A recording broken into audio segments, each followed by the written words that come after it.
Good evening, Southeast Texas. Has been a beautiful day across the area. As you can see, mostly clear skies over at Packer LaPrade in downtown Beaumont, part of the Roofing 911 Skycam network.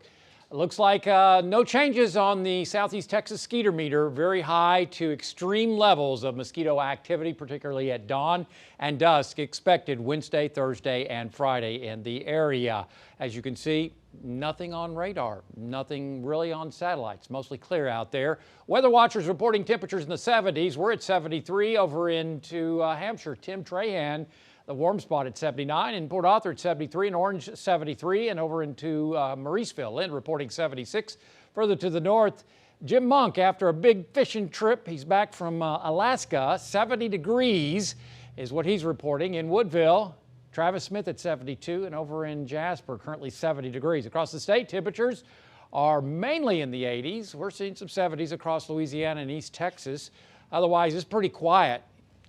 Well, look at there. Here's another cold front on the way. It'll be here coming up Thursday morning, and that will continue or prolong our dry weather with warm afternoons, hot afternoons, low humidity, and cool nights expected right on through the weekend. As you can see, here comes that front. Look at all the brown. That's very dry air. Here's your scale. See how dry it gets? That dry air is going to be here coming up on Friday. You will feel it, and that will persist right on through, say, Saturday.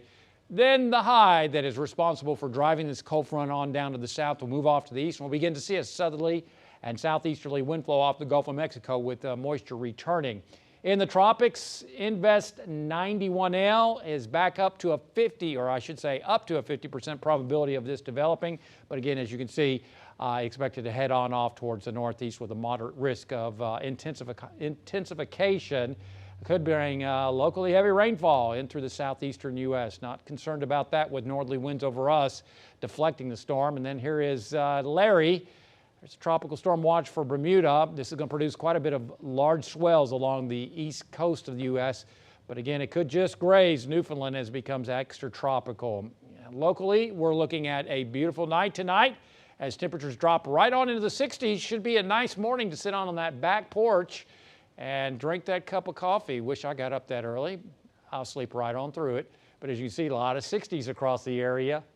And then tomorrow, yeah, it's going to be hot, but the humidity is going to be low. So it's a dry heat. It's kind of heat that you get out in West Texas, not something we're too terribly familiar with. So instead of wearing your sweat, it's going to evaporate if you work outside. We don't get it very often because we're always so humid.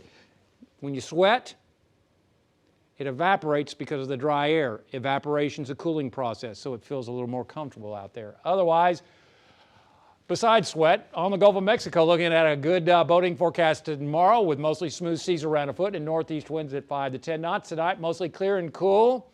Lows in the mid to upper 60s and lower 70s. Tomorrow, beautiful, lots of sun. Highs low to mid 90s. Here comes our next cold front coming up on Thursday. It'll bring mainly drier air, but you'll feel it coming up Friday and Saturday mornings. Could see around 67 in the Triangle Saturday morning, maybe the lower 60s in the Lakes area. That all comes to a halt Sunday as the buggies start to return thanks to southeasterly winds. And then it's going to get wet coming up Monday and Tuesday.